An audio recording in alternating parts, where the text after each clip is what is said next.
મિત્રો તમે જોઈ શકો છો કે આજે અસ્તરવાળો બ્લાઉઝ કટિંગ કઈ રીતે કરવું એ તમને બતાવું છું. ચાલો મિત્રો, તમે જોઈ શકો છો મિત્રો કે આ રીતે તમારે પકડવાનું છે. સૌપ્રથમ પહેલાં તો તમારે લંબાઈ જોઈ લેવાની છે મિત્રો. આ રીતે તમારે તે લંબાઈ રાખવાની છે. ગળું તમારા માપ પ્રમાણે આવશે એ તમારે રાખવાનું છે મિત્રો. તો 4.25 ગળું છે અને તે લંબાઈ છે. તો આ રીતે તમારે પહેલાં તો તેલ લંબાઈને 1 ઇંચ દબાવવાનું એટલે 14 ઇંચ તમારે રાખવાનું છે મિત્રો. આ રીતે તમારે રાખવાનું છે.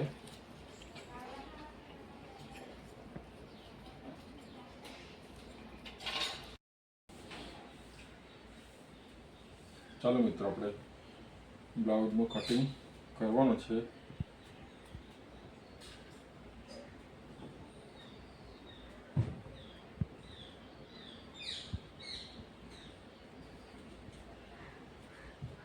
ચાલો મિત્રો, આપણે બાયનો પાછળનો ભાગની લંબાઈ જોઈ લઈએ. તે લંબાઈ છે તમારે આ 13 લંબાઈ લઈ લેવાની. ગળું 4.5 છે તો દબાણ છોડીને 5 રાખવાનું છે.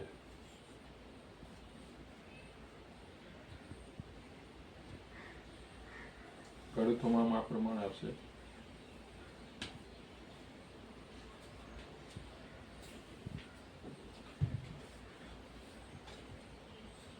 પછી મિત્રો છાતીનું માપ જોઈ લેવાનું છે મિત્રો. એ છાતીનો ફ્રન્ટ કેટલો છે તો તમારે ખાસ ધ્યાન રાખવાનું. 8.5 ફ્રન્ટ છે છાતીનો ભાગ, એટલે તમારે 8.5 અને 1 ઇંચનું દબાણ છોડીને 9.5 રાખવાનું છે.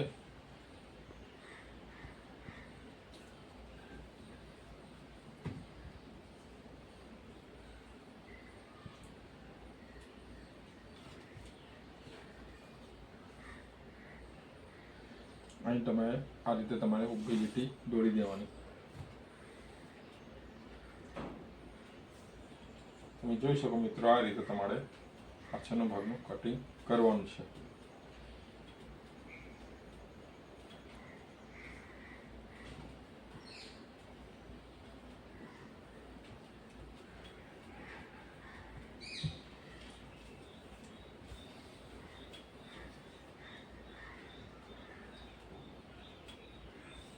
ચાલો મિત્રો, કટિંગ કરી લઈએ આપણે.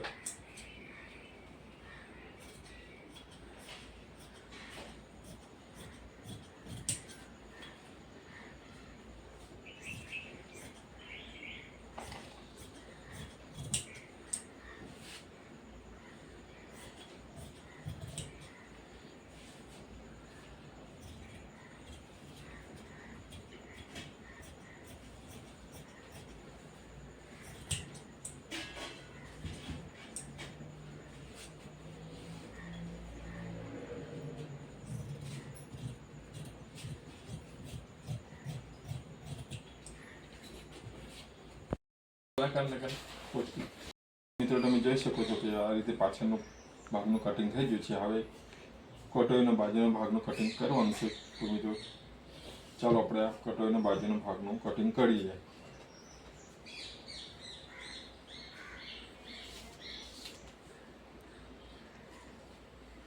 આ રીતે તમારે યોક સુધી લંબાઈ કેટલી છે તે જોવાનું છે. 10.5 છે મિત્રો. તો આ રીતે તમારે 11.5 રાખવાની છે.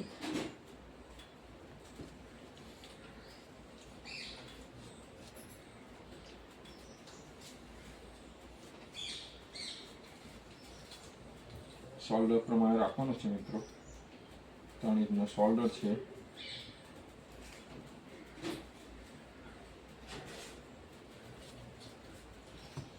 મૂંઢો તમારે 4.5 પોણા 5 રાખી શકાય.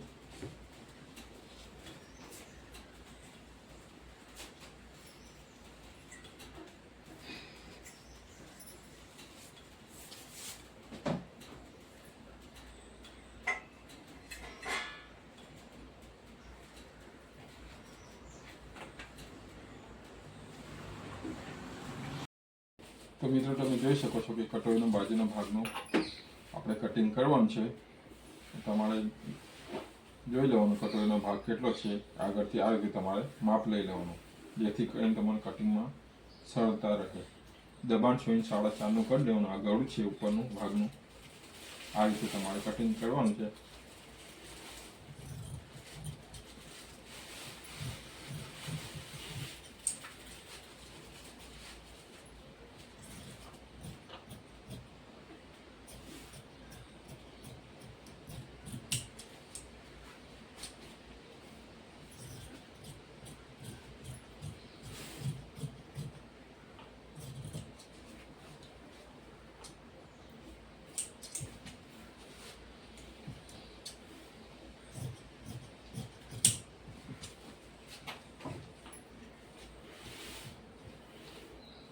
તમે જોઈ શકો મિત્રો કે આ કટોરીનો બાજુનો ભાગનું કટિંગ થઈ ગયું છે. હવે આપણે યોગનું કટિંગ કરવાનું છે, તે તમને બતાવું.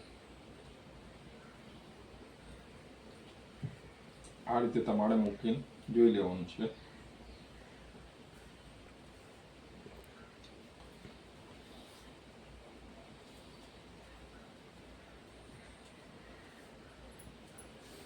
તો મિત્રો તમારે સારા 8નું ફ્રન્ટ છે, એટલે તમારે 10નો યોગ કટિંગ કરવાનો છે.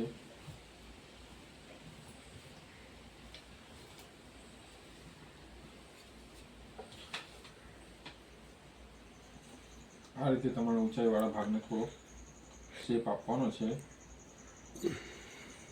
આ રીતે તમારે દોરવાનું છે.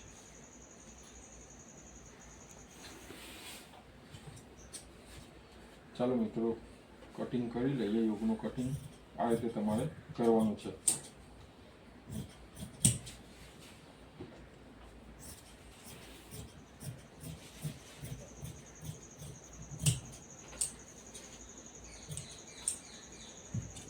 તો મિત્રો તમે જોઈ શકો કે યોગનું કટિંગ થઈ ગયું છે.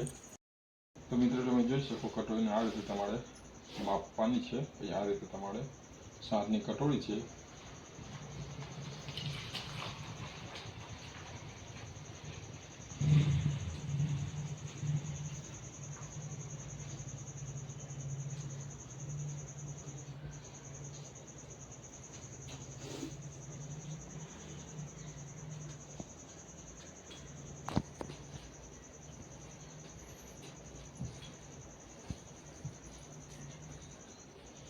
તમે જોઈ શકો મિત્રો આ રીતે તમારે કટિંગ કરવાનું છે.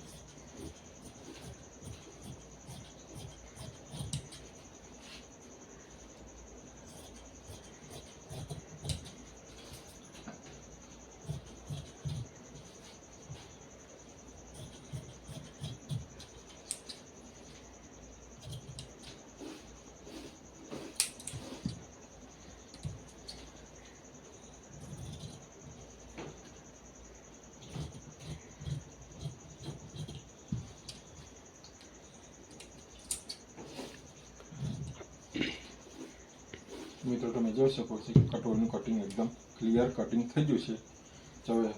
ચાલો હવે બાયનું કટિંગ કરવાનું છે.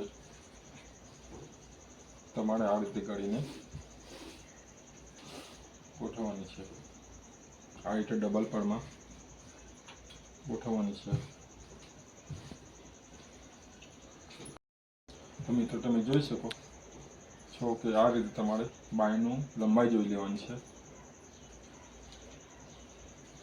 પછી આ રીતે તમારે બાયના મૂંડાનું માપ જોઈ લેવાનું છે. બાયનો મૂંડો કેટલો રાખવો, કેટલો છે બાયનો મૂંડો, એ 6.5નો બાયનો મૂંડો છે. મોડીનું માપ જોઈ લેવાનું. મિત્રો તમારે ખાસ ધ્યાન રાખવાનું, લાંબી બાંય હોય આનાથી થોડી મોટી બાંય હોય તો એ રીતે તમારે મોડી આવશે.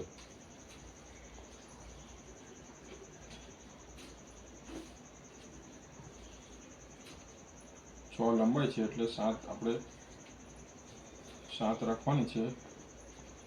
3 ઇંચનો મૂંઢો રાખવાનો છે. તમારે 6.5 બાય મૂંઢો છે આ, એટલે તમારે 7.5 રાખવાનું છે મિત્રો.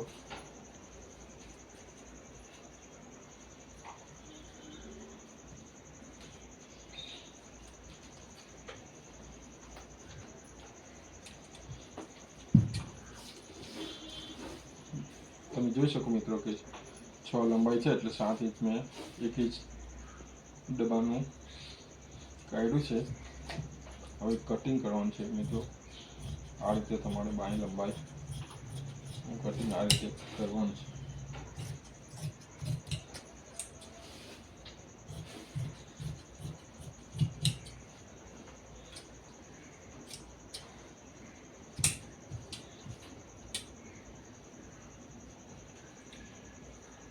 બાયનું કટિંગ થઈ ગયું છે મિત્રો.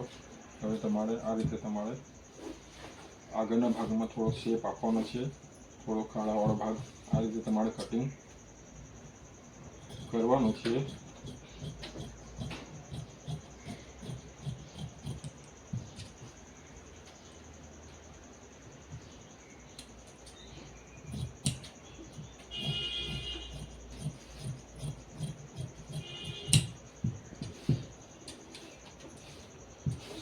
સેન્ટરમાં નાનો કટ મૂકવાનો છે. આ રીતે તમારે કટ મૂકી દેવાનો. મિત્રો તમે જોઈ શકો છો કે બાયનું એકદમ ક્લિયર કટિંગ થઈ ગયું છે. ચાલો મિત્રો તમે જોઈ શકો છો કે આ બ્લાઉઝનું કટિંગ એકદમ ક્લિયર થઈ ગયું છે. હવે આ તમને ભાગ જણાવી દઉં કયો કયો ભાગ છે. આ પાછળનો ભાગ છે, આ કટોરીનો બાજુનો ભાગ છે, આ કટોરી છે, આ નીચેનો યોક છે અને આ બાય છે. તો તમે જોઈ શકો છો મિત્રો કે આ બ્લાઉઝનું કટિંગ એકદમ ક્લિયર થઈ ગયું છે. તો મિત્રો તમને આ વિડીયો સારો લાગ્યો હોય તો આ વિડીયોને તમે લાઈક અને આ ચેનલને સબસ્ક્રાઈબ કરજો. ખૂબ ખૂબ આભાર.